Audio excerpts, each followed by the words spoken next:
Why, hello there. Mountains. I love them. I actually do really like mountains. I need to adjust my microphone. There we go. Apologies if that made a horrible noise. I decided today we're going to play on one of my old favorite games. It's a game called SSX. Now, it was originally released, I think it's on all of the old, it was on the Gamecube, the PlayStation 2, and the Xbox? Yes, the Xbox. It is a game that was developed by EA Canada, which I'm not entirely sure even exists anymore. I think they had like a pushback in like 2016 and then the game got cancelled, so I've not heard hide or hair of them since. But it's a game that I used to be extremely good at when I was younger, and I figured today we would just relax, play a little bit. I'll tell you a bit about the game. It's what inspired it, who developed it. You now know that it was EA Canada, as well as like why they developed it, how they developed it, what their inspirations for the game were, and also what games were inspired by SSX, so like the connections it has with the future of the games industry as a whole. Because SSX was, it's sort of been long forgotten. A lot of people have sort of forgot that SSX was actually like a pretty... It was a big game. It won like best sports game, I think, for like 3 years. Hey 𝗕𝗢𝗫𝗛𝗚, now were you actually good, or did 12-year-old you believe you were good? No, I used to hold a world record in SSX 3. So I was actually good. But that was a long time ago, and I have had many unfortunate events since then. Also, we're going to be starting from scratch, so all of the stats are going to be set to like 1. I think max is 11. Let me see. 1, 2, 3, 4, 5, 6, 7, 8, 9, 10, 11. Yeah, it's Spinal Tap rules that the game has. So yeah, it's 11. So it's going to be a little bit hairy early on because I'm really used to having everything maxed out. So this is going to be a relatively interesting experience for me. Let's move that across there. There we go. Now the next question is where is the game going? Ah, there we go. It just popped into existence. Like some sort of glove. There we go. I don't think I ever played 3. I played Tricky, which I think was 2. Yep, SSX Tricky was number 2. SSX Tricky was the first one in the franchise that put in Uber tricks.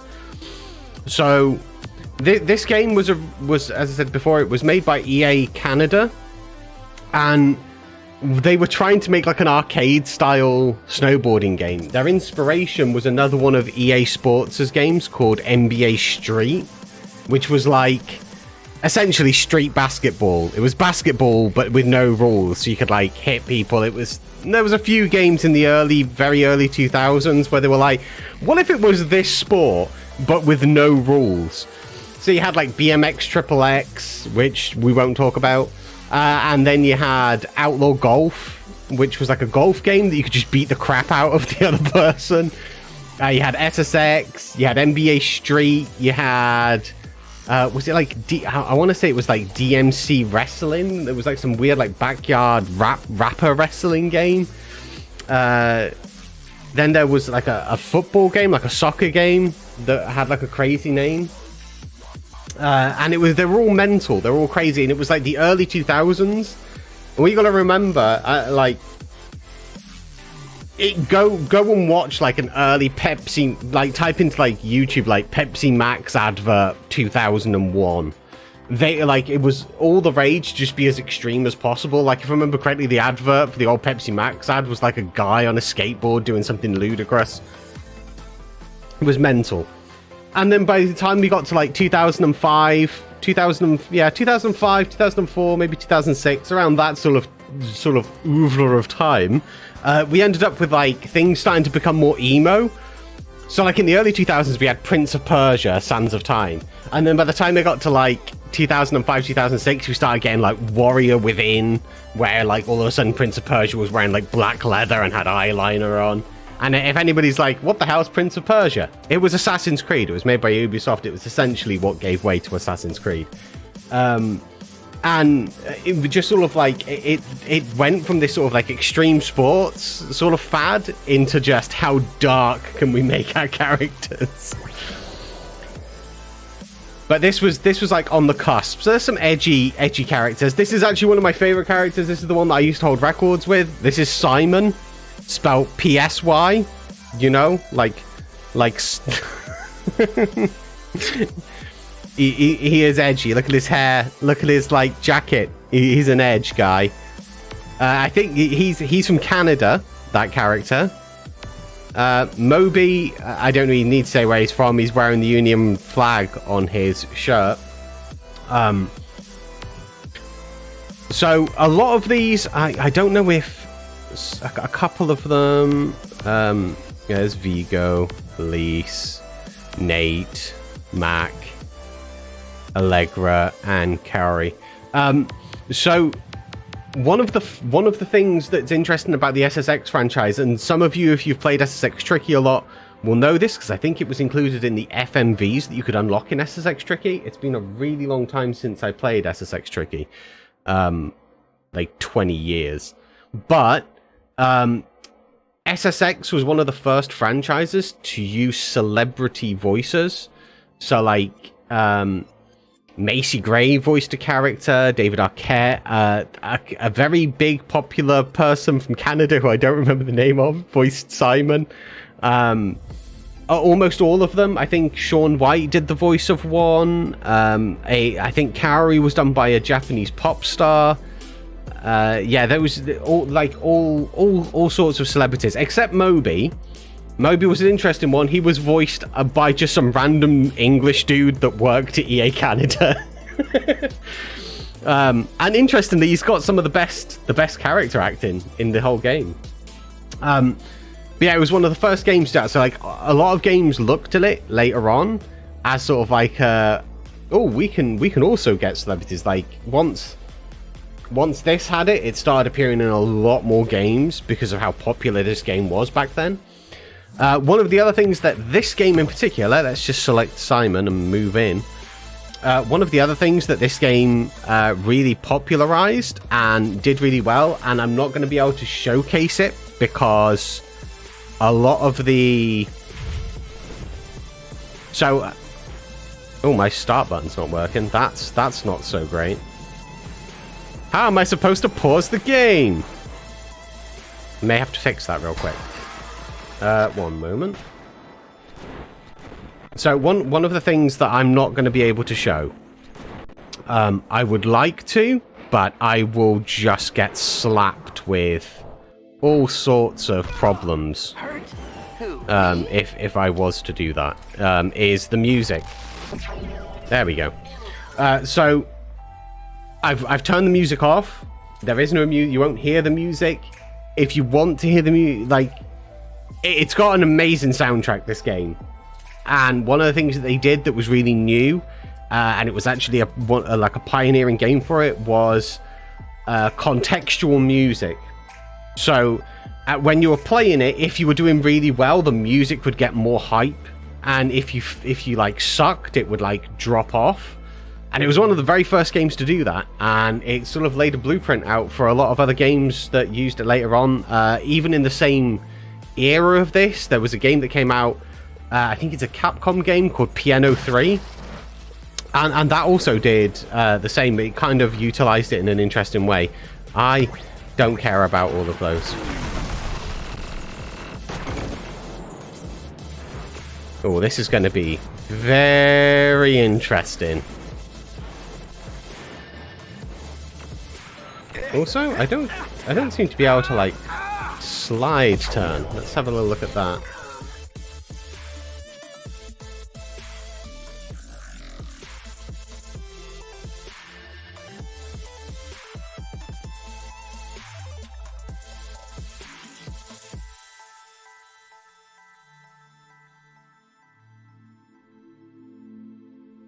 I'm just calibrating this this controller, as I may have forgot to.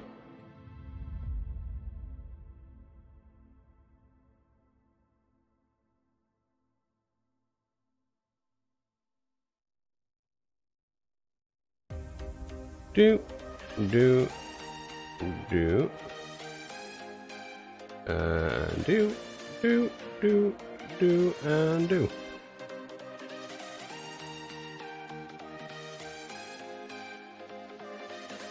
Okay.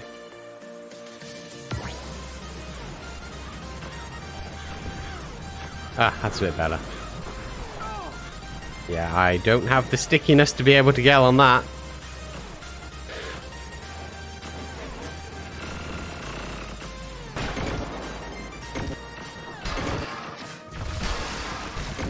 So, one of the other things as I mentioned before, like, I was like, oh, my stats are all going to be at 1. You kind of level up your character throughout this by playing. And you can also string combos together like I'm doing at the moment, although I'm about to lose it, I think. No, I managed to somehow, yeah, okay. So you can string combos together by doing manuals and stuff.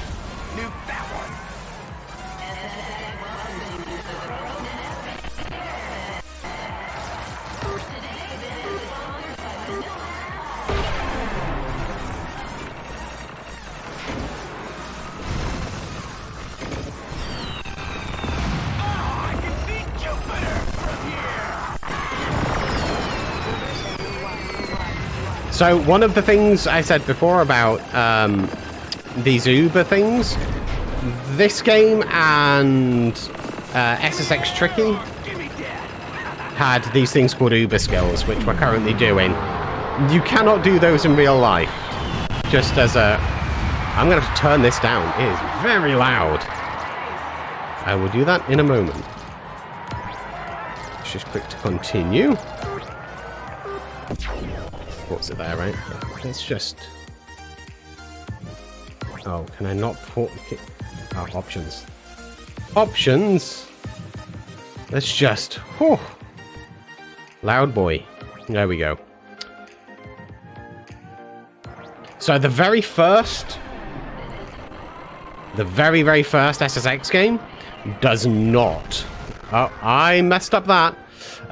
Does not have Ubers or anything. It was more like 1080, which was a game for the N64, which is one of the inspirations for this game. So 1080 Snowboarding was a really popular game for the N64. And they kind of wanted a similar thing, but with NBA Street type rules. Oh, I may have messed this up. I love 1080. Yeah, 1080 was a great game. It was a genuinely really fun game. And I really liked it for the N64. I'm very much in the same boat as you. Like, I really did love that game. But then SSX came out, and I was like, oh man, this is much smoother. It was a much smoother experience. It didn't have the Uber tricks or anything in it yet, but it was just a much smoother game overall. And then they brought out SSX Tricky, and that was a phenomenal game. It really was an absolutely fantastic game. I 𝗕𝗢𝗫𝗚𝗔𝗗 to that. So one of the things that I can't show you on this bit. So every time we run races and trick things, we'll unlock more stuff. That's where I jumped to SSX. Yeah, SSX is a really... Yeah, Tricky's awesome. But one of the things that SSX 3 did, which I'm not really shown a great deal of because I just jumped straight into the thing, is it had an open mountain. Like, you could go anywhere on it. And it's one of the first sports games that had essentially an early version of an open world. Because you could just go wherever you wanted. You didn't have to do the races. You could just go free roam and just pelt down all 3 of the mountains. So it was essentially like the forebearer of things like Forza and Need for Speed, where you've got these open worlds and you like choose what race you're wanting to do.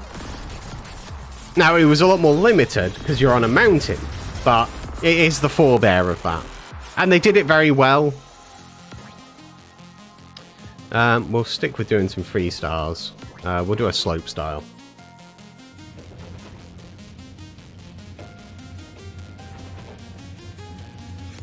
I wish I could... I wish I could have had the music on. The music in this game is great, and it's one of the big things with the game. It is like how hype the music gets. And I say it was a pioneering game for it as well, the contextual music.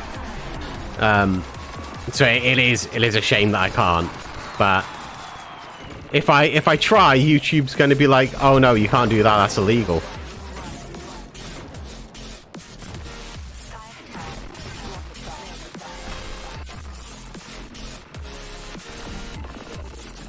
That's a tree. I have the same problems with with this as I do in Forza. Just face planting trees.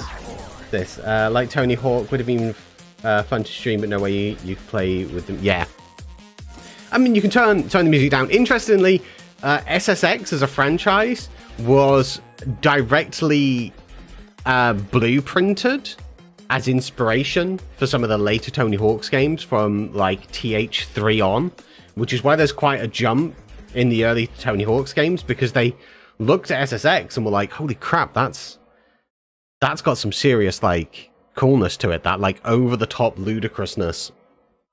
And then SSX sort of started Tony Hawk started blueprinting from that. A couple of other games they did was Amped. And 1080, the later 1080 game sort of tried to get that fluidity and hype.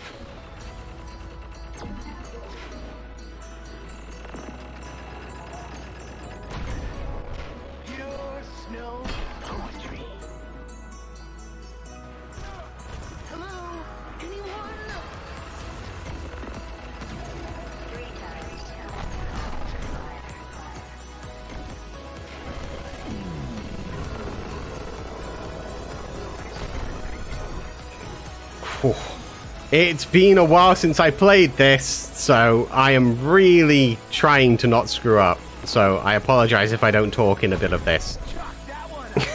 I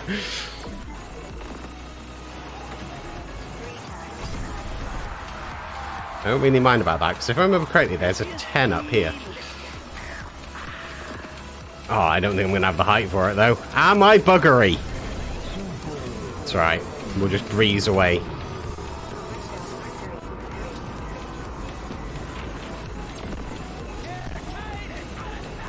So like a lot of the skills in SSX, they cannot be done on a snowboard. just as a heads up. I don't know if anybody here has ever done any snowboarding. It is not like this. Other than, you know, you do throw yourself off a mountain. That bit is accurate.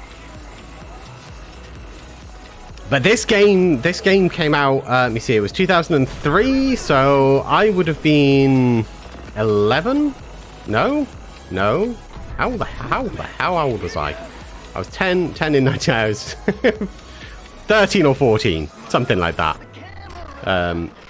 And it directly contributed into me getting into snowboarding. I was already into mountain biking. This game sort of got me into snowboarding and is almost directly responsible for me studying sports at college. So, you know, it's not perfect. It made some mistakes.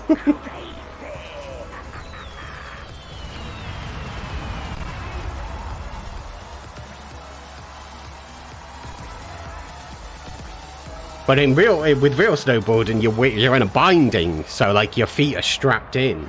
You can't just lift your feet out like this. You certainly can't flip it around you.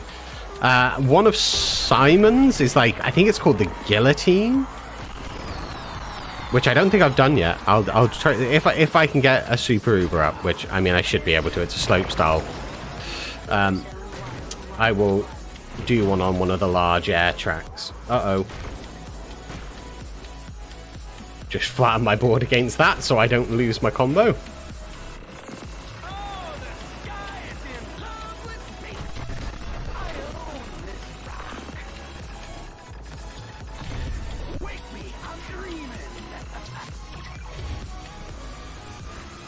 Manual. Manual. Emmanuel.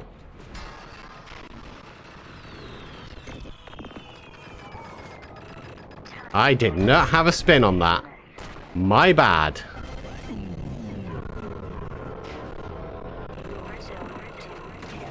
That would have actually been a good jump to have done the guillotine on, because it's got a good amount of height. I'll do it over this. Nope, that was the wrong time to do it. I thought I was slightly higher up than that.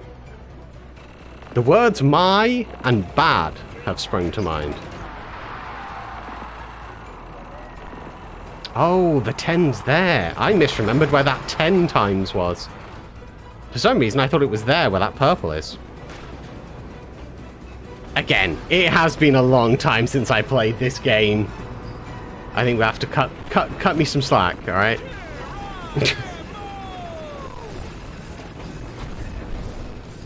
I mean, we're working off of some very janky old memories.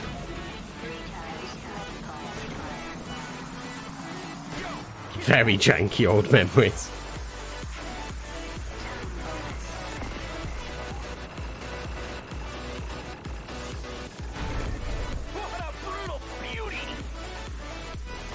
I'm surprised 1080's never really made a comeback. Do you remember who made that lag? Who developed 1080? I actually don't remember who developed 1080 snowboarding. Off the top of my head, at least. I'm sure if I was to sit there and think about it for a short while, I could remember. But right now, I do not. Right, there's a 10 up here, which we want to get. There we go.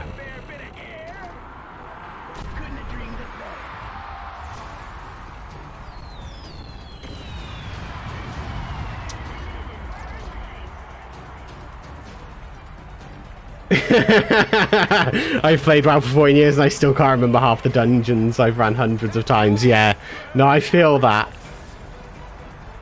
There used to be an Asian MMO called Perfect World. I think in the old versions, the actual Asian versions of the game, they were called Holy Halls, which is kind of like, they're like a weird type of dungeon type thing for late game. And on the American one, I think they were called Twilight Temples or something like that. And I have earned 10,000. Well, that's nice. Isn't that nice? I never remembered them. I know it was published by Nintendo. I just don't know. I don't know who it was developed by.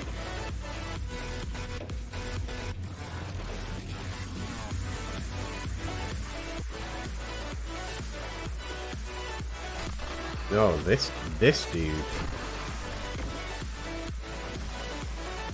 Let's fix that.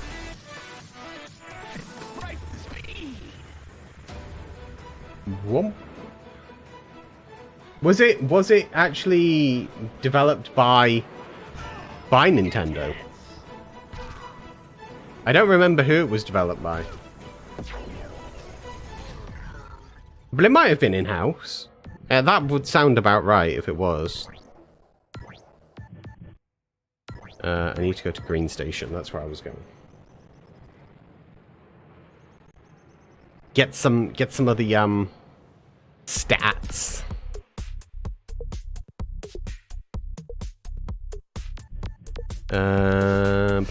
Buy attributes. We're just gonna take everything up. We're just gonna take everything up. Edging is not what you think it is. it's how well we can turn. It's not that.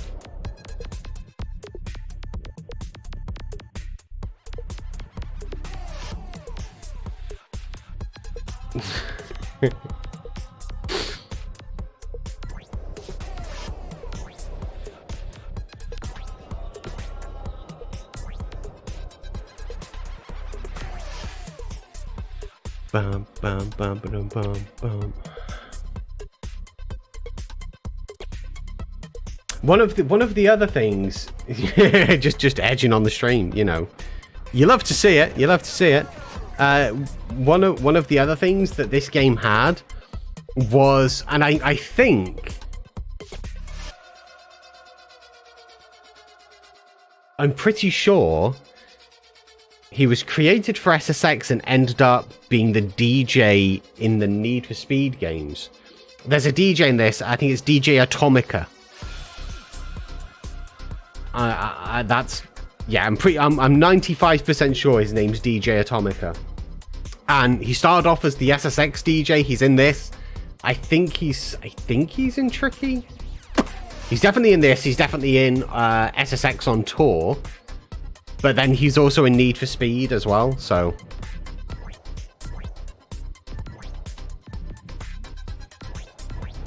Let's go do the super pipe.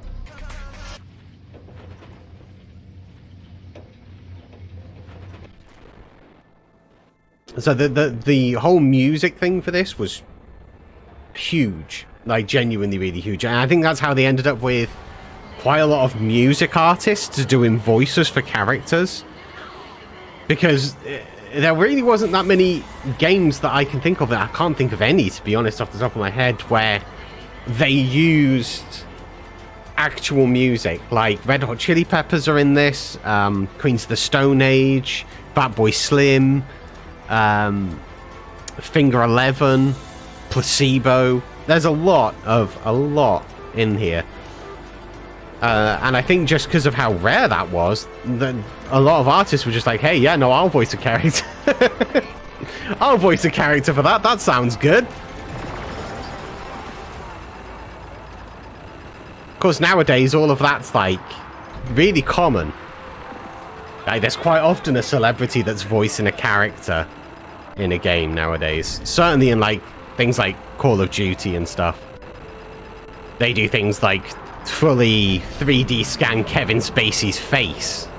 Probably wasn't the best marketing strategy in hindsight now. But, you know. Alright. So that's the guillotine, if I remember correctly. Yes. Yes, it is.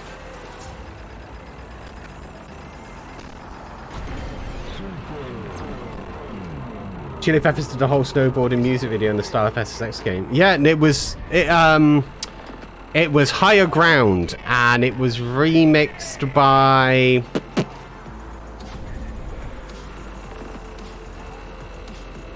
I want to say 𝗕𝗢𝗫𝗚𝗏, I think.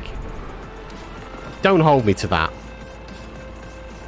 I can't look in the game, you know, and like put it on, so. It was remixed by somebody. Actually, no, 𝗕𝗢𝗫𝗚𝗏 was Fisher Spooner was the 𝗕𝗢𝗫𝗏𝗏 XL remix. So it wasn't 𝗕𝗢𝗫𝗏𝗏. I don't remember who did the Higher Ground remix. That was a bit close. That was a bit close and unnecessary. Overall, unnecessary. Wobble, wobble, wobble.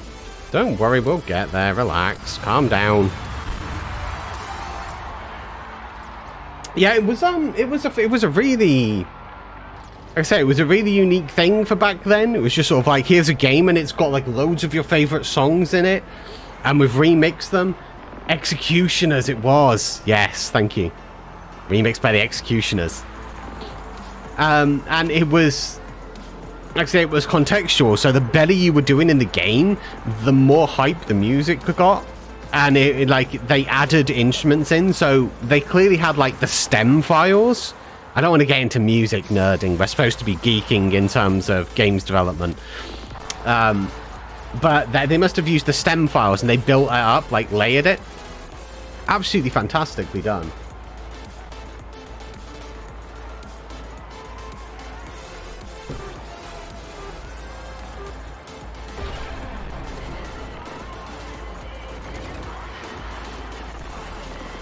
The only thing that's sad about these old games is there is no way to multiplayer it, because I'd love to do something like, because this game used to have a split screen. It did have multiplayer split screen. Back in the day when all multiplayer games meant that if you wanted to play with a friend, you had to like share your screen. And you would all each have half of a screen, and that's what you had, half of a screen each. And I think this allowed up to 4 players, so you would have quarter of a screen. It wasn't the best way of dealing with it. I think there was a company that actually created like a split AV that you could set up, like an aftermarket thing. Half of a 20. Yeah, I mean, TV screens were smaller as well. Like, you got to remember as well. Like, this was 2003, right? And you split screen. It was only a year after this that World of Warcraft came out, right? 2004. Like, all of a sudden, in like 1 year, you went from like games where it was like, well, if you want to play with your friends, got to share a screen, to just a game where it's just like, you want to play with like millions of people? Go ahead, go right ahead. You want to do that? Be our guest. I'm not thinking about what I'm doing at all. I've just had to double check the time. Worst if he did a horizontal split. Oh yeah, I remember playing GoldenEye. 4-player GoldenEye for the N64, and you could barely see what you were doing. You could barely see what you were doing. It was a nightmare. It was just like, hang on, am I that 4 cubes and those 6 pixels there? Is that what I am? Here comes Mac.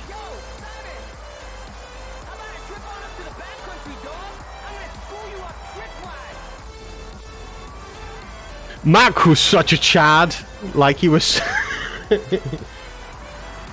Think Mario Kart is hard now, yeah. There was a few games that you were lucky that you didn't have to have a split screen on, like Mario Golf, which I think is why that, as a golf game, was actually really popular. Purely because you didn't have to have a split screen and only needed 1 controller, because you would just pass it to the next person because you took it in turns. Yeah, your friends. One of my earliest memories is staying up really late with one of my oldest friends called Stevie, and another one of our friends who I'm no longer in contact with called Dan, playing Street Fighter 2 on, I think it was the Mega Drive, so the Genesis for you Americans. And Afro's getting punched. Told you. I told you he was getting punched. Oh, there was a bit of emulator like that. It was a very interesting thing. I remember back then, if you were like playing games with friends, they had to come to your house, right? And you'd have like a sleepover. The thing is, this sort of stuff makes it sound like it was like, man, how old? But it wasn't that long ago. Like, a lot of the technology is really sort of crept up quite rapidly. Like, there's been a lot of technological advancements. But yeah, I remember those two coming over to mine. And we ended up playing Street Fighter 2. Dan Hughes fell asleep, and then there was this thing which, again, you don't get anymore. Buggeration, I hit a thing. Where if the person fell asleep, whoever fell asleep first, they were getting it. Like, that they were the rules. It was like, you fell asleep. Well, I hate to break it to you, but you're having toes pull up your nose. And stuff. Just absolutely mental things. Just kid stuff. You don't really get that with online games. I don't know if I'm going to make that. No, I did. It's fine.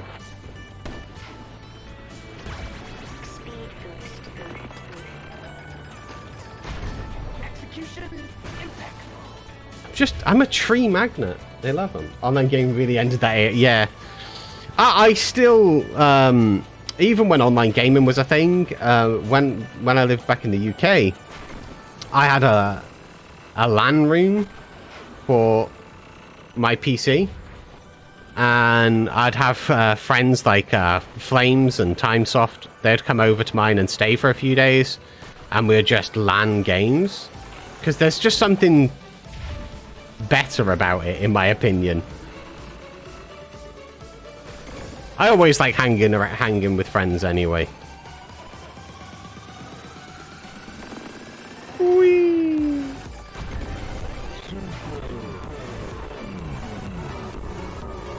Actually, you know, that's probably the reason that I make that noise in Forza so much. Like, it's probably this game's fault, because I think this is probably the first game where I started doing that.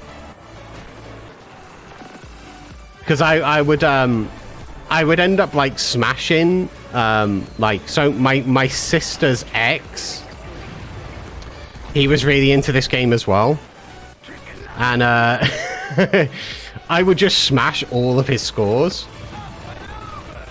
and then he'd be watching me do it, and I'd be there just going over jumps, being like wee, and just really taking the piss.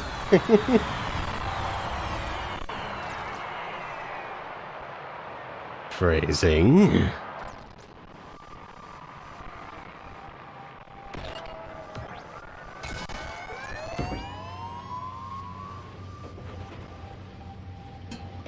I think next time I stream, maybe I'll do Tricky.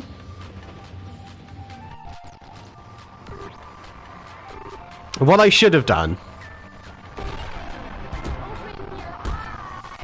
I did not knock either of them over. What I should have done is done SSX, then SSX Tricky, and then SSX 3, and then maybe SSX on tour, but I really wasn't a fan of SSX on tour.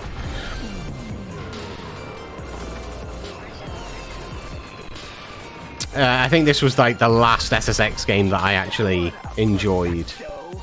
A lot of people gave this crap because they really liked Tricky, but this is basically just a more polished version of SSX Tricky. SSX on tour, they changed a lot of what made it really fun. A lot of the characters became watered down. I think they had it where you could have skis as well as snowboards, which is illegal as far as I'm concerned. And then they sort of made it slightly more comic-y. No, not comic-y, more cartoony. They made it more cartoony. And it really lost a lot of its appeal for me.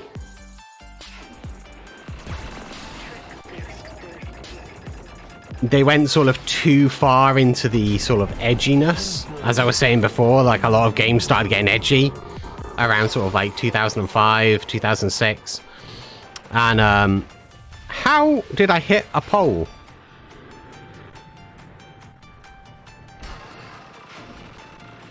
It had like all of these stickers that came up. It was just there was a lot of clutter and not a lot of real content there that was enjoyable.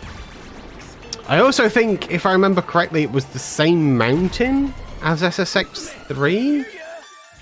So I think a lot of the stuff was the same on it as what it is in this. But like lower poly, because it was cartooned. Wasn't a fan. But yeah, I should have done SSX, then SSX Tricky, then this. We could have like moved through the eras of the game. But I didn't. Alright. I didn't think about it. But maybe next time I'll do SSX and then I'll do SSX Tricky. So like next Wednesday I'll do SSX. And then the week after do SSX Tricky. Just to sort of get caught up. But the thing is, what I'm really wanting to do with these... I keep falling over. One of the things that I'm really wanting to do with these is sort of like showcase games that I think are sort of forgotten, like SSX, that really helped shape the games industry as we know it today. So there's a lot of stuff, as I said, in SSX that has helped shape a lot. Characters having stats, that sort of like slight RPG element.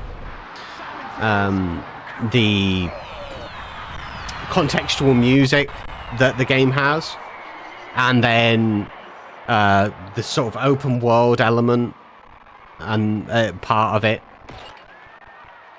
Control-wise, how well does this hold up? Biggest issue with older games is how clunky the controls are. Honestly, still really nice. That's one of the things that I haven't touched on with SSX. And you bring up a very good point. Is let's just watch a replay whilst we're talking. How do I hide this camera? I can hide that by doing that. Oh, there we go. So one of the things that a lot of old games have is that clunky controls. Like, you go back to play on them and you're like, oh my god, how did I play this? Like, this is insane. Like, how did 10-year-old me manage that? Because I've got bigger hands now and I cannot pull these hand shapes. But SSX really holds up. Like, they really thought about how, and it was in their design part. And it might be one of the things that's in an FMV, but in SSX Tricky, but I don't think it is. I think it was in a documentary that I watched about EA Canada's development of SSX. So they knew that they wanted this like really arcadey, super fluid game, right? That's what their aim was, to get this really sort of almost water fluid gameplay. And then once they sort of like knew that that's what they wanted, they wanted to make sure that the controls felt fluid. So they were like thinking about how the game feels in the player's hand, as well as just how the game feels to the player. So there's a lot of good fluidity to the way that your hands move. I can't believe I hit that pole. Absolute disgrace.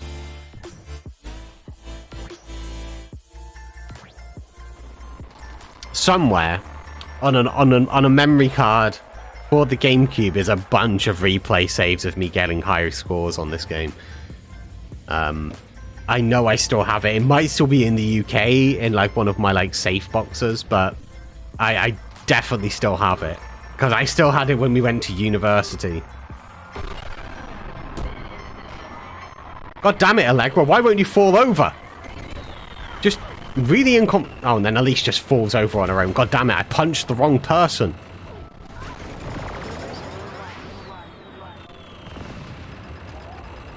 I need to make sure I don't get hit by him, though, because he really wants to hit me. Get in the goddamn queue, sir!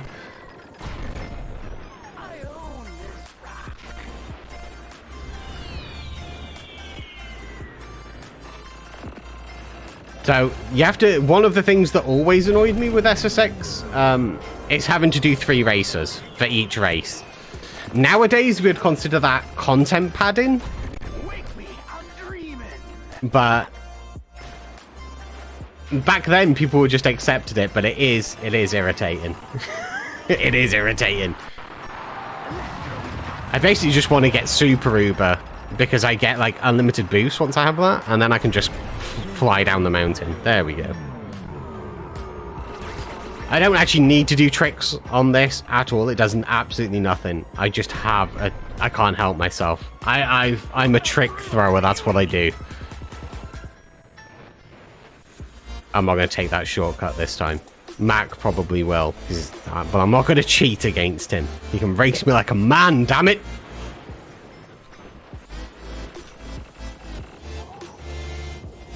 No, I remember doing backflips over those logs. Lowers your chances of hitting them.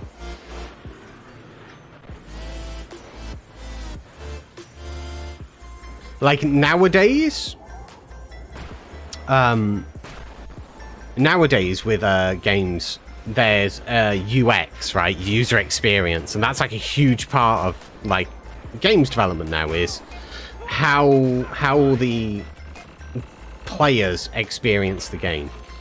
And they put a lot of effort and time into researching and trying to make the game feel as good as possible to the player. back when this was made, that really wasn't a thing. So the fact that EA Canada thought about how they wanted this game to feel it to the players was kind of a big thing in itself, to be honest.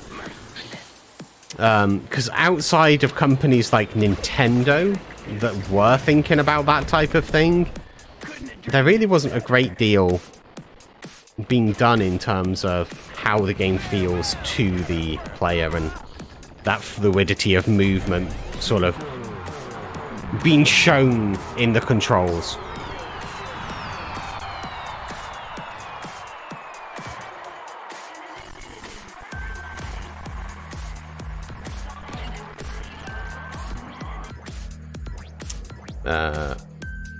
Metro City. Now, if anything is going to lag this, it's going to be Metro City. Because Metro City, if I remember, has a lot of fireworks. And if anything is going to be like, no, less of that, it's probably going to be Metro City. Metro City or the start of Peak 3 where you're in a blizzard.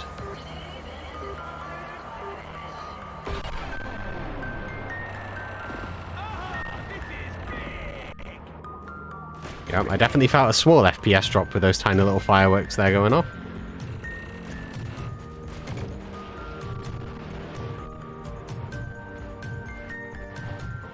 Oh no, I missed the rail. Damn it! Damn it!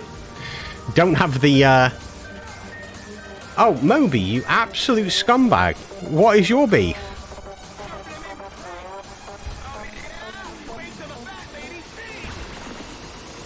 Wow.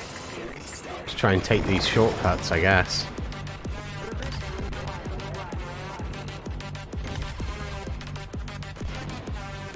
Oh, I won't take the shortcuts, I guess. I am messing Metro City up.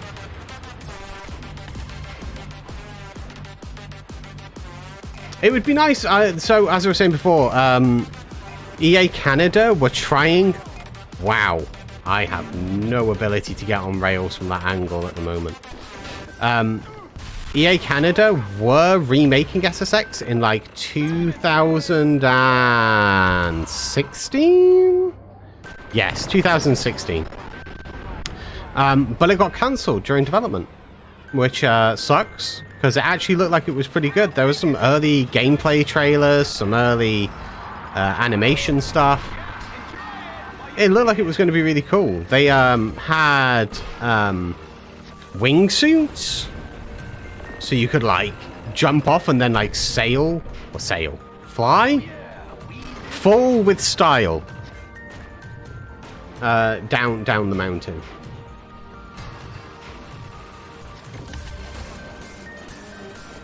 But it got cancelled. I would love SSX to actually make a return. I'm trying to think of like things they could do. They could do themed tracks. That's something they could do. Like how this is Metro City.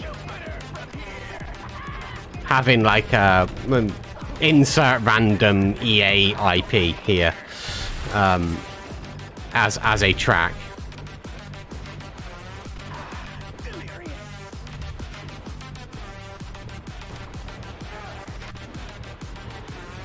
That would be a good way for them to sort of try and make a comeback. Sort of get that sort of Oh, that was a risky thing to do, and I shouldn't have done it. I did, and it works, but I shouldn't have. Just sail down there.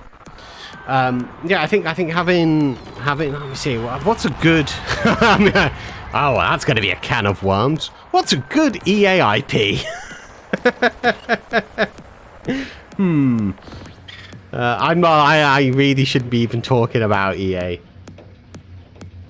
Interesting fact about me, chat. I was once yeah, I was nearly sued by EA. Personally, not even as a thing. They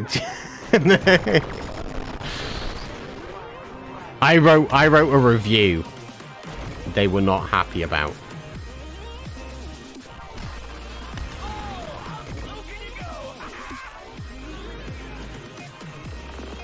So, one of the things with EA that I don't know if it's still in their fine print, because I've not looked at any EA games since, for obvious reasons. But in there, they have a press kit, right? So if you're a journalist and you're doing a review or something, you've got things like the screenshots and the logo and other things that you can use to show bits. Heck. But in the terms of use, you can only use that stuff if it is a favorable review. So if you write anything that they don't like and you've used their images, then they can be like, no, you can't use that. Which is amazing. Yep, there was that lag from the fireworks. But yeah, it was for a Command & Conquer game. I'm a huge Command & Conquer fan. And I did a review of one of their games. I said some pretty scathing things about it because it deserved those things, and I stand by what I said about the game. It wasn't a strategy game. It said it was a strategy game, and they just asset flipped a bunch of stuff from Red Alert to make you kind of think that you were getting something that you really weren't. And then there was no strategy in it at all. It was, you basically like selected like a formation of troops and they just moved up the screen, and you just had to sit and watch as your chosen formation went up the screen and destroyed anything that was there. It was awful, and I let the world know about that. And then EA had my entire site taken down and threatened a lawsuit against me for slander. It was like either slander or defamation. I can't remember what it was. I'm pretty sure it was slander. And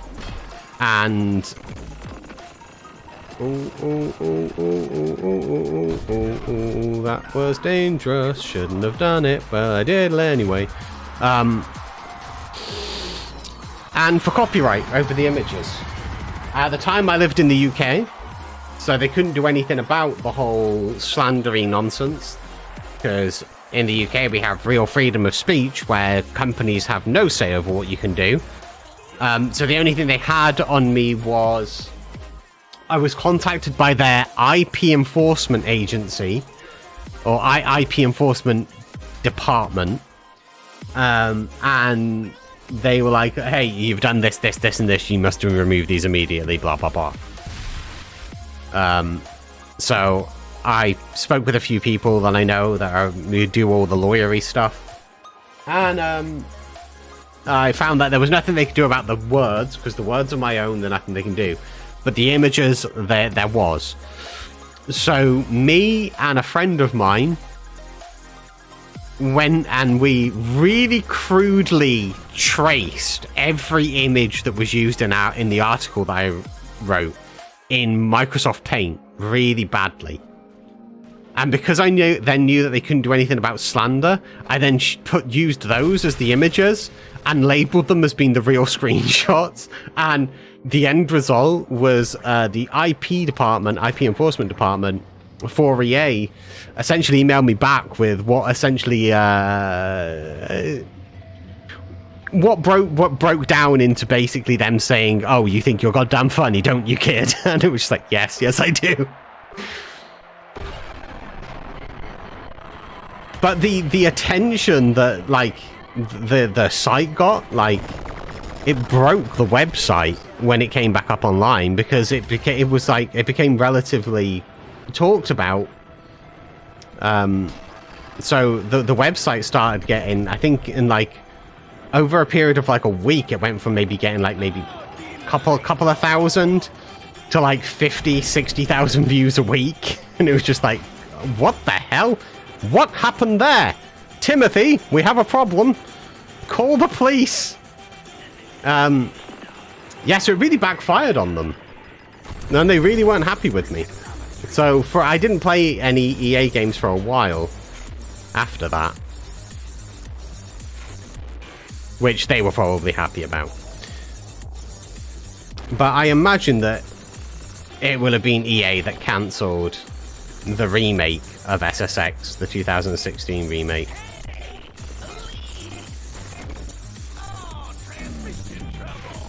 They'll have looked at it and then maybe not liked something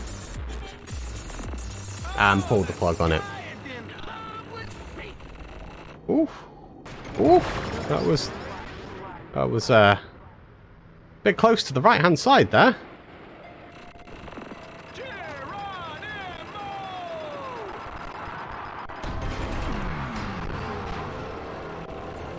But this game was made, I won't say before EA were money-hungry whores, but definitely less so. There was a point where EA put out some absolutely amazing games, and despite anybody's personal thoughts towards EA, and you know, we all sort of rag on EA, there is a reason why they're one of the biggest games companies, right? Is purely because their output early on was huge. They were beloved for most of the 90s and even the early 2000s.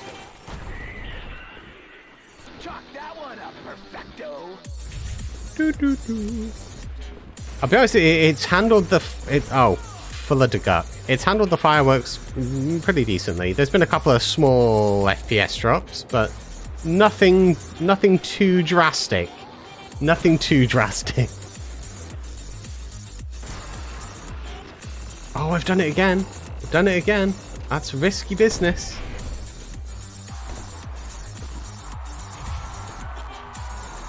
And that's that race done.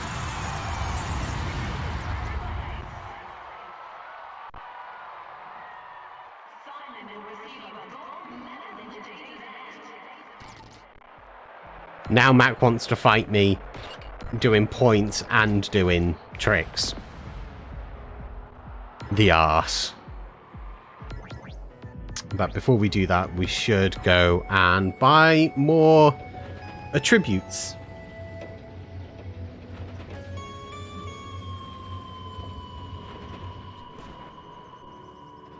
So one of the things, let's just slip into this lodge. One of the things that I have planned, and I'm going to say it now, I've not announced it on the Discord yet. I should, and I will at some point, is I have this idea to do a thing called Around the World in 80 Plays, and where I'm going to play on mostly retro games, because that's going to be how it happens, I imagine. But playing on a game that was developed in a different country and try and make my way around the world in 80 different streams. So we'll start in with like maybe a US game, then the UK, then France, then Germany. We'll slip up to maybe Sweden. Don't know what sort of game I'll be playing when it gets to Sweden. It's probably Minecraft. And we'll just go around. But I haven't figured out all 80 games, and I'm gonna detour and maybe visit places twice. So anybody that has any ideas, that small retro game, you may have heard of it, Minecraft. But yeah, like some will be newer titles, some will be older titles, but the idea is to try and get around the world with like, so by the time we get to like things like the Middle East, like any of the Middle Eastern countries, like I don't know any games from any developer out that way. But I'll have to find them. I'll have to find them and I'll have to play them. I want to find some that are kind of batshit, a little bit weird, a little bit quirky as well, because I think that'd be fun. But I'm gonna, on my Discord, I'm gonna put a section up where people can suggest games for Around the World in 80 Plays for me to play on.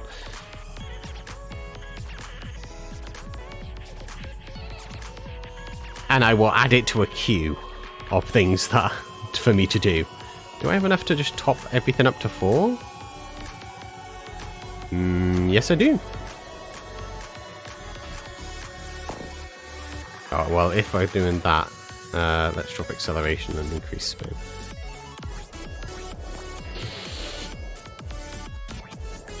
Actually, hang on. Oh, I didn't save that.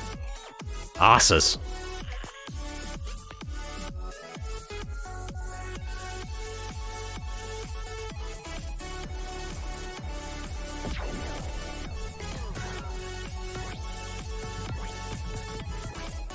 The Happiness Jam.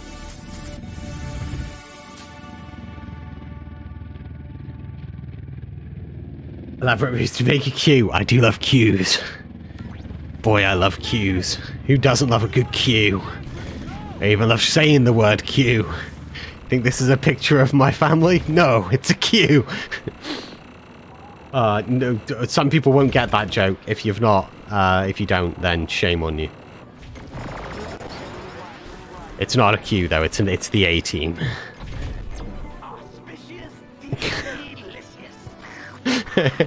I'm gonna really struggle to focus.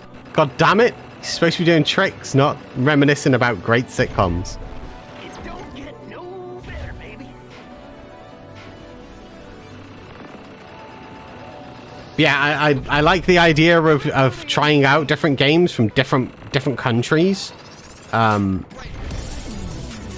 Maybe when we get to China, trying to find like a really good rip-off title would be fun.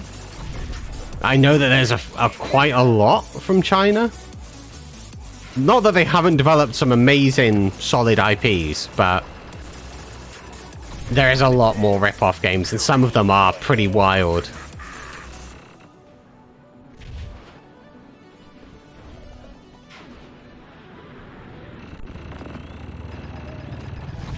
Why am I not chaining my skills? Now I remember that puts a jump in, right? Yes.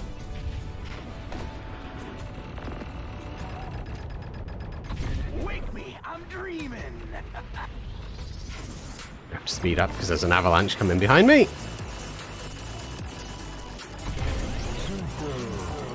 I love the ones that acid rip one game and turn it into another. Yeah, I think it'd be fun to try out like some of those types of games in the mix. But basically, like if somebody just finds a game and they're like, "That's an insane game," I'd love to see that being played live. Then people can just suggest, and I'll try and source it. I can't make promises, but I'll try and source it and then play it live.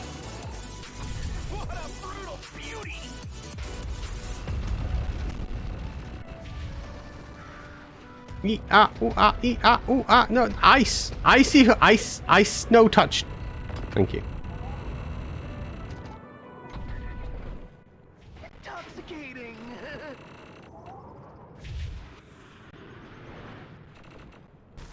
I somehow managed to miss that $500 snowsicle, whatever it's called. All games will be sourced 100% legally. To my knowledge, they will be. But my knowledge is not great. But yeah, there's some really crazy like Japanese games that I've had on my docket to play for a while. Of things that I just haven't got around to ever playing that I really would like to try and play. There's some like old like SNES games. I got a platinum. Nice. There's some old SNES games that were never released in the West just because of how insane they were. And it'd be cool if I could just get my hands on a couple of those and play those. I have one or two. But I don't want it to just be like a tour around Japan, you know. I want there to be, as I say, like 80 streams with at least a game from each country. It doesn't matter what countries that they are, as long as they roughly connect, so we travel around the world.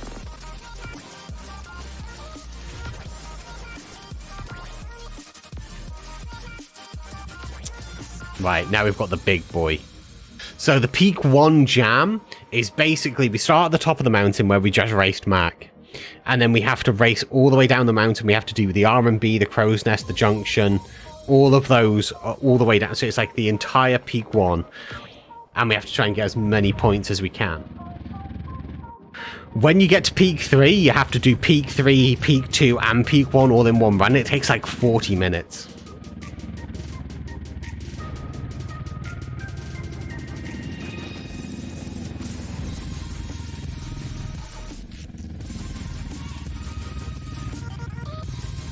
We have to get 130. That should be doable.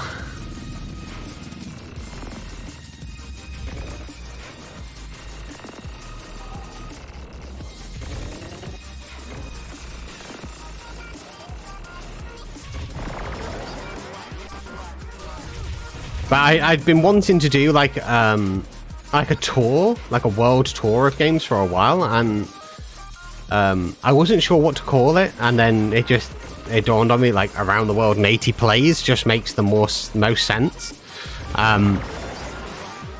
But probably not today, because once this stream is done, I'm going to go and eat, and then probably just immediately fall asleep for a bit.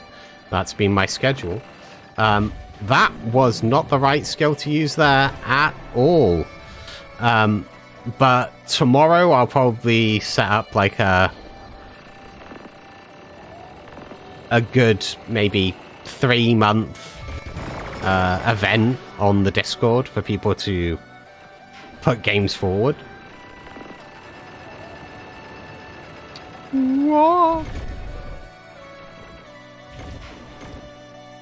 I'm not entirely sure. I came to a perfect standstill there on a snowboard. These Canadians, they know the way of the snow. Yeah, I'm not going to go that way this time. I'm going to go this way, just because I want this.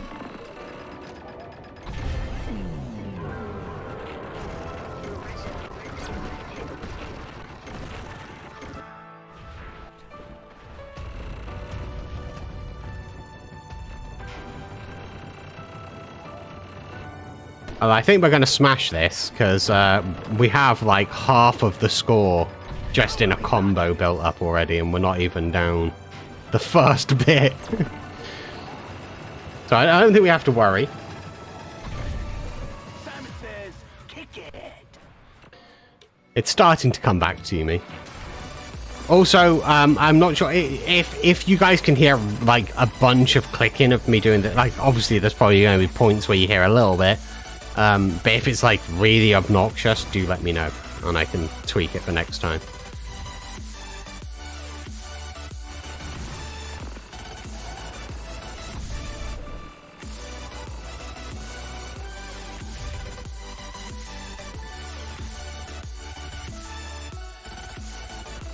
Ah, I lost that combo. I didn't manual for long enough, but it's okay. Well, we already have over double the score that was needed. I could just race down here now, but we won't. Let's do it properly.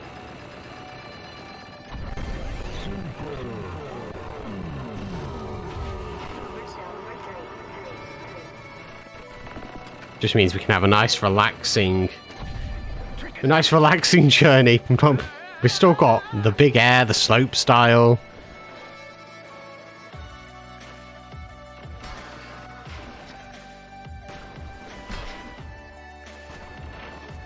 This was really a way of them showing off the open world element. Because they want you to just journey all the way down.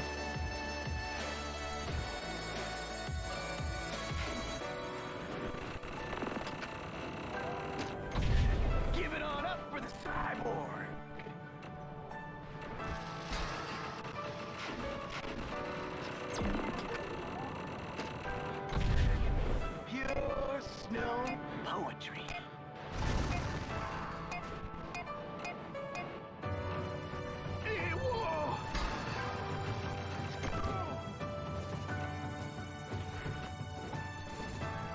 I missed that.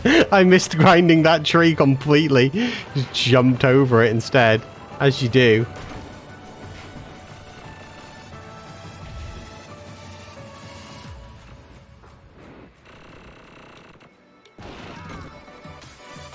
See, I've got to keep that meter up so I can start doing tricks in here.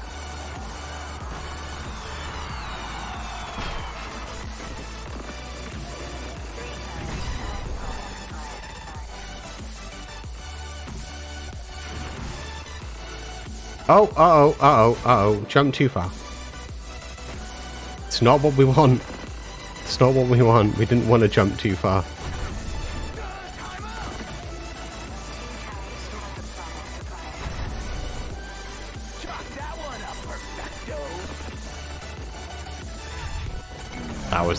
That was really the wrong skill for that. I'm still trying to remember which buttons for the 𝗕𝗢𝗫𝗛𝗚 do what. That one was L, and Z. It's the polar opposite of the guillotine, and they take ages, and I just didn't think about it.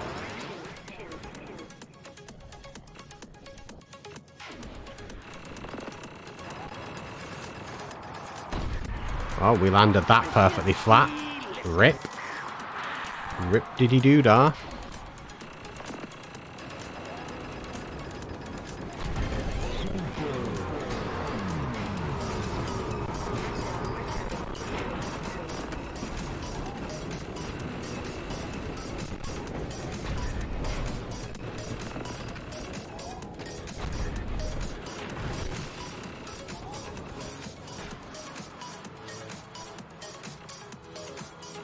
Come on, get on the pole. Totally spectacular. It don't get no better, baby.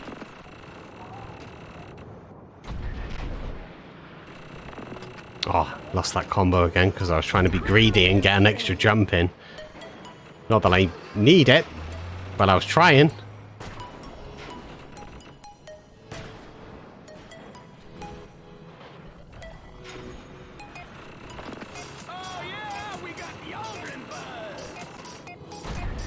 I want to get up on here.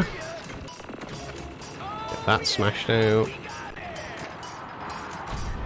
And then I think it's this side? Oh no, we don't have to go all the way down. I thought we did on this. Oh no, I think that's just peak 2 and 3. Or did we go all the way down? We actually might have gone all the way down.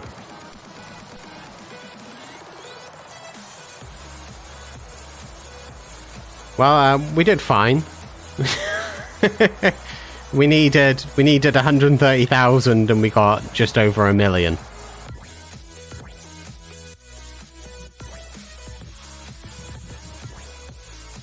I only got gold for it though.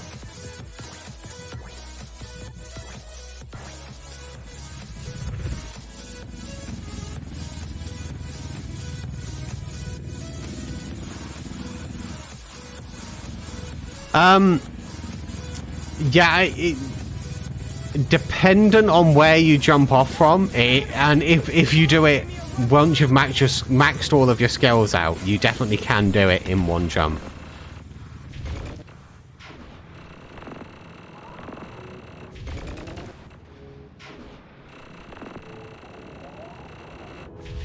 I mean, you can certainly do it in one chain easily enough. Why am I why am I not just racing?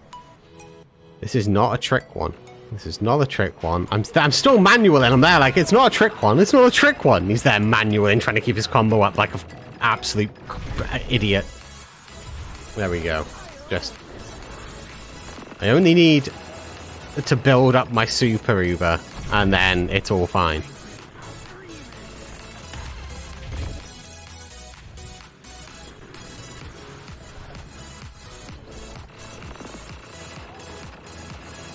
So we're just going to smash out as many as we can per jump.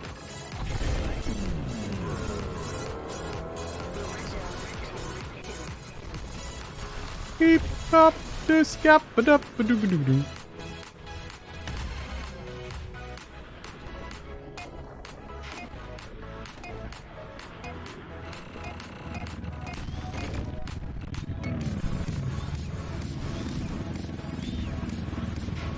Okay, this time we are going to take this side because it is slightly faster. Not by much, but it is ever so slightly faster, and we're going to need this jump to get our Uber back up. No, we're not! Clip the rock! Clip the rock! I was too far to the right. It was that one I thought I needed. That's the one way if you go to the right, you get more air. Left on the other one. I will remember that for next time.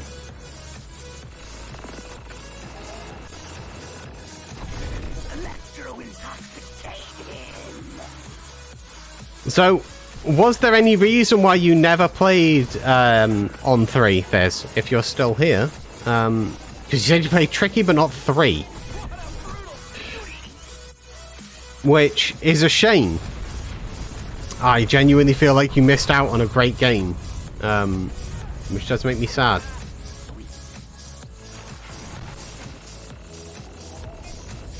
No, I never had the... Yeah, that's fair.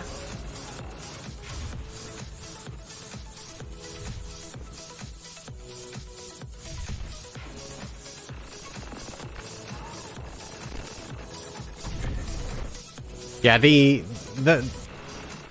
Tricky was really the game that made the franchise. It wasn't the first one. The first one, to be honest, it showed promise, but it was arse. It wasn't arse. Well, actually, no, it was arse in comparison. It had really good fluidity. What? Okay, it just randomly decided to stop me. It had really good fluidity, but it was pretty generic, the first one. It kind of just felt like a smoother 1080, with a little bit of... You could see, like, the diamond was there. It was just really rough. SSX Tricky, though, that blew a lot of people's minds when they played that. Like, it was so fluid, and the music when you got the Tricky, and then like the Run DMC remix of Tricky comes on. It was great.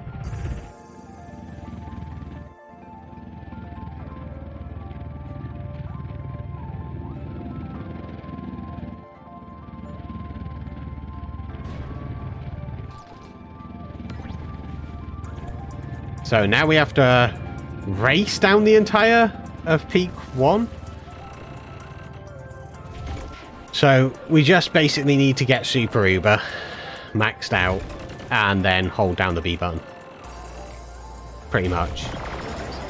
There's a little bit more to it. We have to steer as well, but you know. Intoxicating.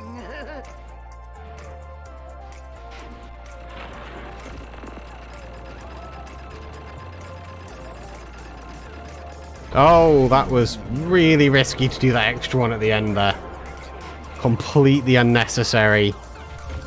Didn't need to risk that all for the one extra this early on.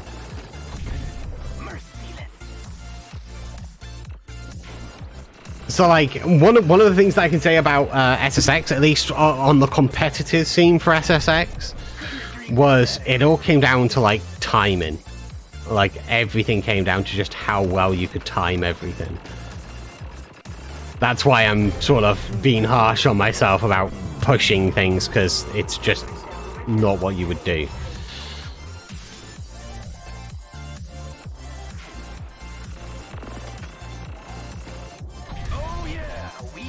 Doing that extra trick was risky, and doing tricks just slows down the speed a little bit when you land.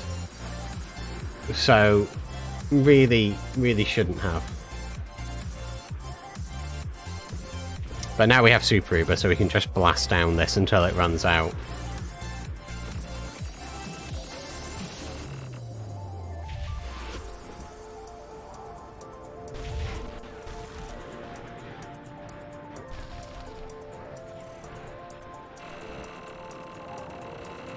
I can't help but do tricks, though. I just can't help myself.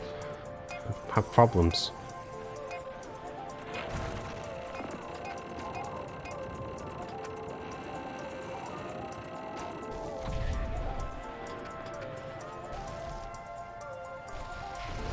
So now that 𝗘𝗢𝗫𝗛𝗚's run out. So now we do have to do tricks again.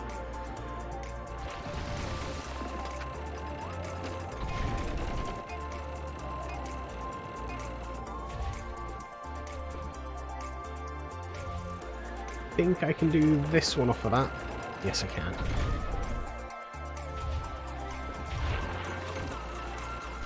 That was dumb. That was dumb.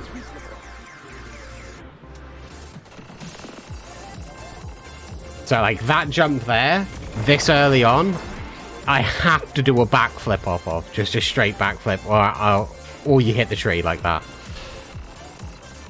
And I know that, but I still went to do a trick off of that jump.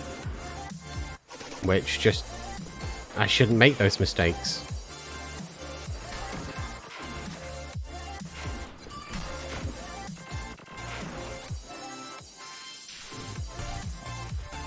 Bouncy, bouncy.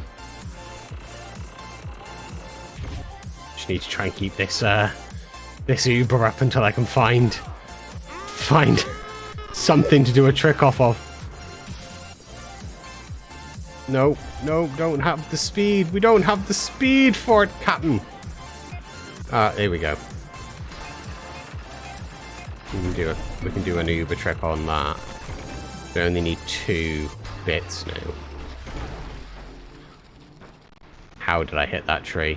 How did I hit that tree? That has killed my speed. Right. I have to actually work my ass off now to get that back up. Instead of just taking it easy, which is what I wanted to do. I'm giving her all I've got, Captain. There we are. Nearly got it back. 3. I think I can do a jump in between there. I think that's a jump I can do. Yes. Dum, dum, dum, dum. And that's that got. Jumped a little bit early just to get the get the 𝗘𝗢𝗫𝗛𝗚. But now we can sort of get down a bunch of the track a bit quicker.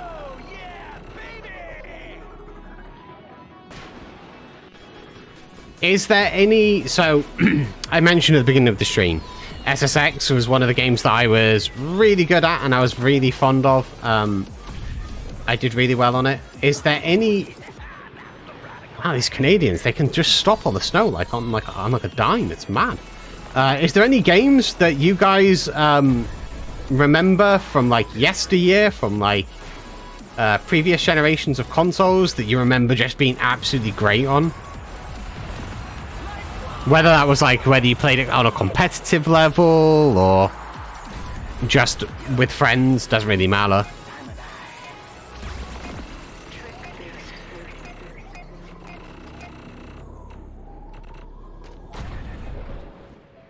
Because like one of the games that I used to be really good at, not on the same level as SSX, but I was good at it, was a game called Killer Instinct, which I know is still a game. But the one for the N64, which was called Killer Instinct Gold, I was... With my friends, I was banned from playing that. So we used to do a thing called Winner Stays On, which used to be a classic thing when you had friends come over, when you're playing fighting games. The winner got to stay, and then somebody else would come on and try and challenge them. The idea was that your friends got better trying to beat you. The problem is that game had a character in Killer Instinct Gold called Glacius. And, oh boy, did my friends get angry with me playing that character. I was banned from playing that character, and then there was like a ninja character, I can't remember his name, she began with J.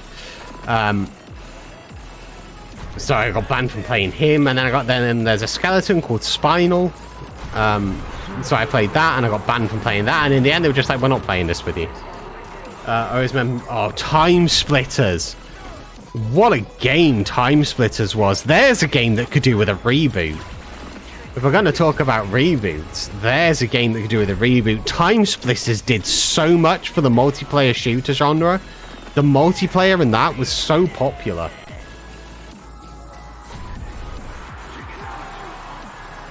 And had a really interesting story as well, if memory serves.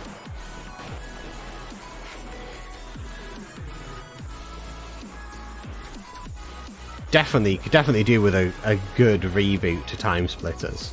Who holds the IP for Time Splitters?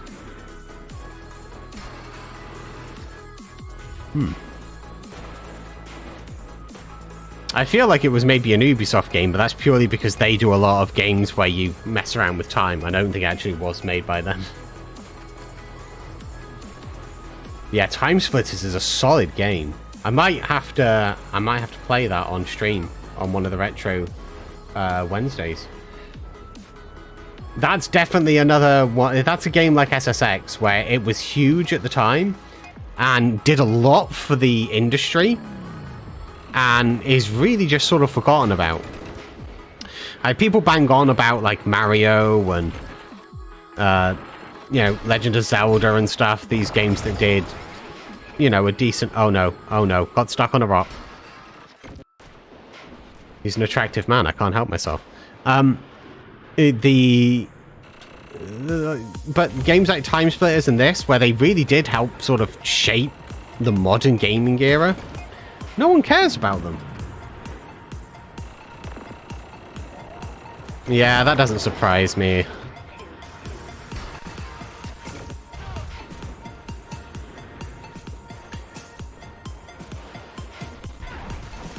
I'll have to look that one up. So I do know some facts about Time Splitters.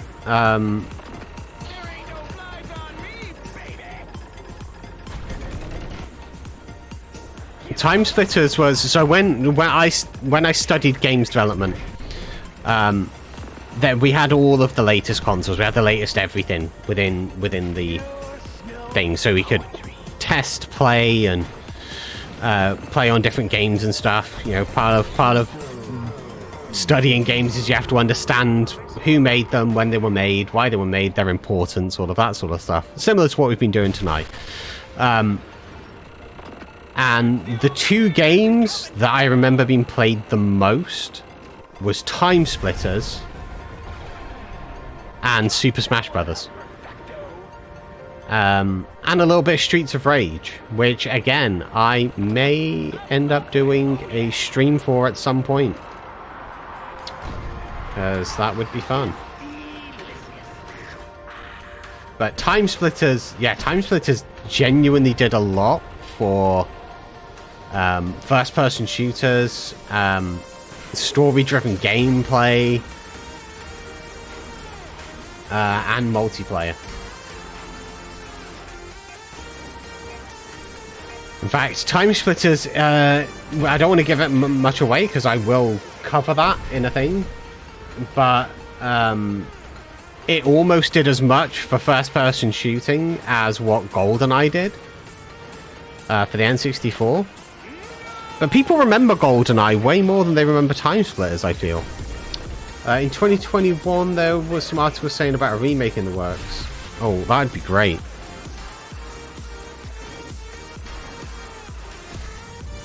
It definitely deserves it. It was a really good IP. It was a really good IP, Time Splitters. It's the same with this franchise. SSX was a fantastic IP, did a lot for the industry. It deserves some love. If we're gonna do things like bring back Battletoads, I think we should probably bring back SSX and Time Splitters. I think that's fair.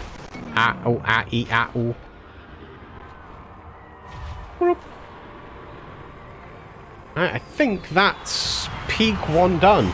So right now we're a third of the way through the game.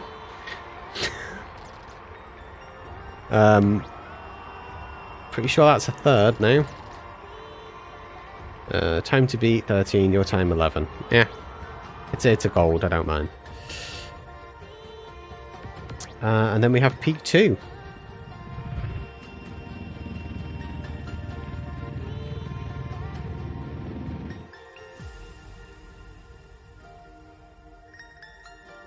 Sly Cooper. I don't know that name. That might have a different name in Europe if it was released there. I don't recognize that name. But it also depends on when it was released and what platform.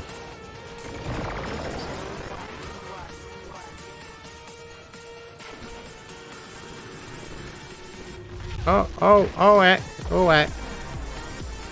Diddly dums.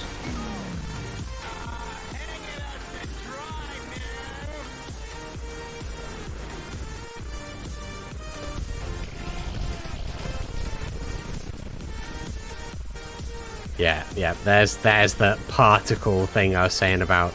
So, if you look at my frame rate, because of this blizzard. Oh!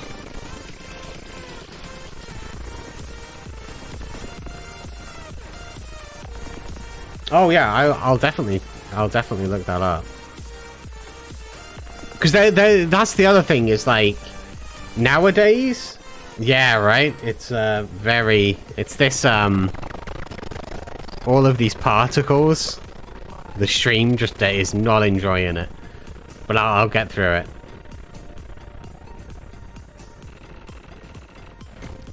It eases up. There we go. One of the things that I was really big in older generations, certainly more so than it is now, is region locking, right? Like, there's still a little bit of region locking that goes on, but you don't really get like completely exclusive titles to America and maybe things like Madden, but that's really just lack of interest in the rest of the world more than it being region locked. It's just would have no appeal on that international market, so it's localized. But there was a lot of games that just never saw the light of day in the US that we had in Europe, and vice versa.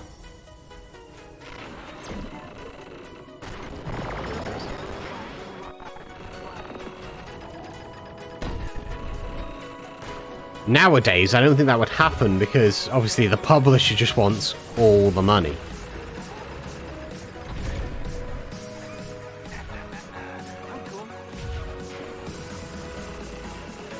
But like the Switch isn't region locked.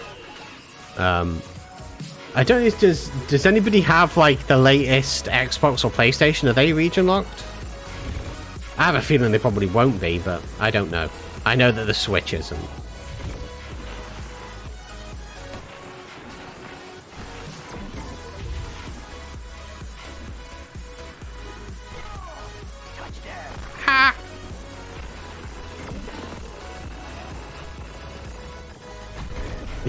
Player outcry. Yeah, I mean, yeah, region locking was a big problem. It became, I remember early on, not Blizzard, it was NCSoft, so it must have been Guild Wars or Aeon. Don't remember which, or could have been Lineage as well, I guess. Based on where you bought the game, it region locked you. Like, you couldn't, if you were an American, you couldn't play with Europeans, or vice versa. You had to buy the European version of the game, and then you were able to play on those servers, which is madness when you think about it now. But I know that wasn't that long ago. That was like 2012, 2013, sometime around then. It's only a decade ago, and they were still trying that nonsense.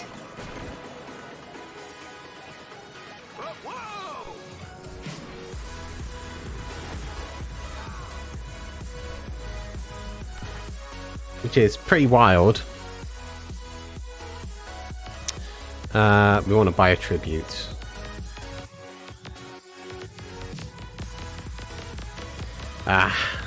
This is how I used to do it. Just press diagonally down and just watch it crack up.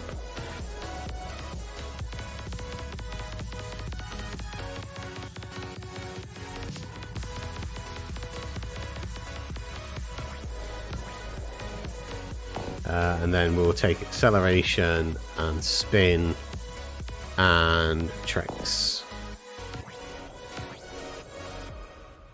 They're the major important ones. Stability's pretty handy, but because it's arcadey, there's always a little bit.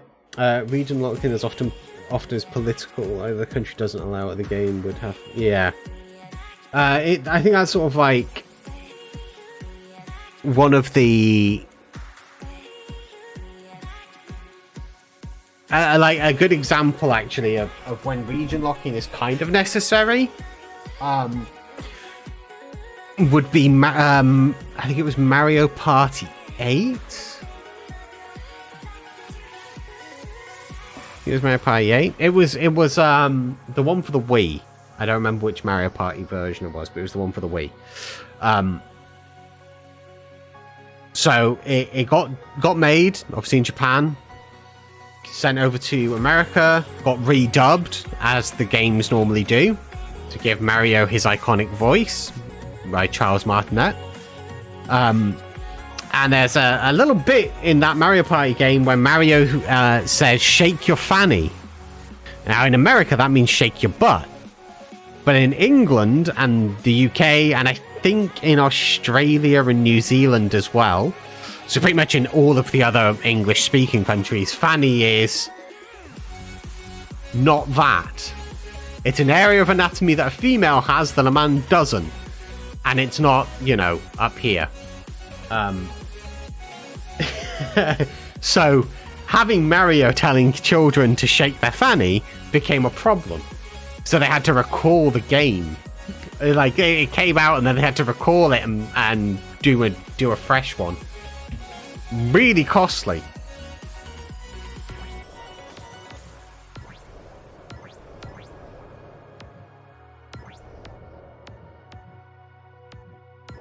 Oh well, I feel that that's necessary. Oh look, it's lag hair and my face.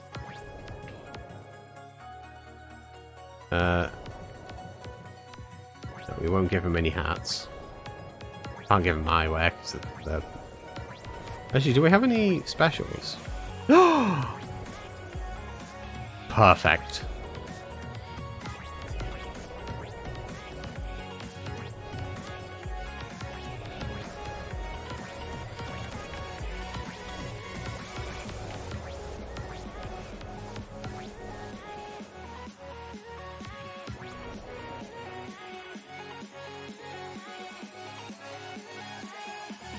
Yeah. That one they are alone in. We do not call them thongs in the UK.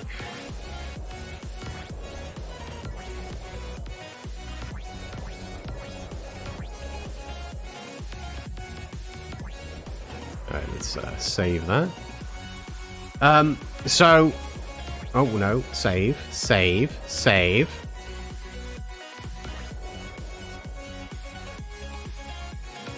There we go. So, we've got to peak 2. I only have 20 minutes left of the scheduled stream, so I don't think I'm going to do any more. I think I'm going to leave it there, because I'd like to do, like, peak 2 and then peak 3 and have them as 3 separate streams. I think that'd be more useful than getting a little bit into peak 2 and then dropping it off and then, you know, doing all of that. So, I'm going to leave that there.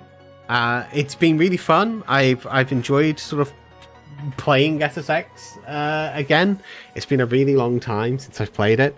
I want to, as I said yesterday, the whole idea of this is like I know that like retro games aren't as popular to stream. I get that. All right, stick with it. You'll learn some stuff along this journey. About certain games that you probably have forgotten about or you never thought of being important, and it turns out that they are really bloody important. Like SSX gave us adaptive music, and it gave us open worlds in sports games. It gave us 𝗕𝗢𝗫𝗏𝗫𝗏, which obviously transferred over to Need for Speed. It gave us an early thinking of user experience, celebrity voices in games. It did a lot of things really well, and helped pave the way for a lot of later games, 𝗕𝗢𝗫𝗛𝗃 and 𝗲𝗡𝗃 and stuff. So you know, it's a pretty important thing. But I'm going to be doing these every Wednesday. So every Wednesday I'm going to be doing a retro day. I know that it's not going to appeal to everybody. If you enjoy it, then make sure you tune in every Wednesday, and I'll be doing more of them.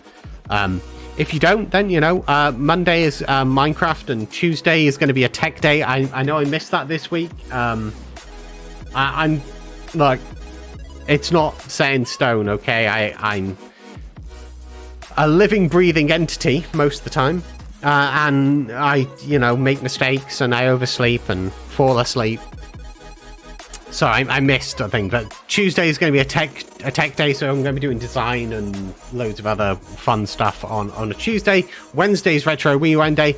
Tomorrow at 2 p.m. I think 2 p.m. It's going to be a chill and chat day. So I'm probably just gonna, I don't know whether I'll do that on YouTube. It'll probably just be exclusively on Twitch. Just doing some design work. I've got a thumbnail that I'm working on for Friday. So I'll probably be just doing some art, and we'll just sit and chat and chill out for a bit, relax, take a load off, maybe listen to some music. And then on Friday, I'm going to be streaming Grounded with 𝗲𝗏𝗫𝗛𝗃 because he's been wanting to play it with me. So we'll be playing on that on Friday at 7 p.m. And then I'm going to take a break for the weekend, I think, and then start afresh on the Monday. But that's going to be it from me. I hope you all had fun. I hope you learned something. That's really why I'm doing these retro days, because there's a lot of really great games, like I said, that I think have been forgotten, and it's really good to shine a light on them. The developers of yesterday worked even harder than developers do today, because they were working with systems that had never been made before. Engines and stuff had to be made if you wanted to make a game. It was a lot more challenging, a lot more difficult, a lot more groundbreaking. And it didn't pay as much, so they deserve that light to be shone on them. Thank you all so much for watching. I will catch you tomorrow. We will chill, we will chat, we will chew the fat. I will catch you then. I have been 𝗕𝗍𝗫𝗛𝗏, and I will see you tomorrow.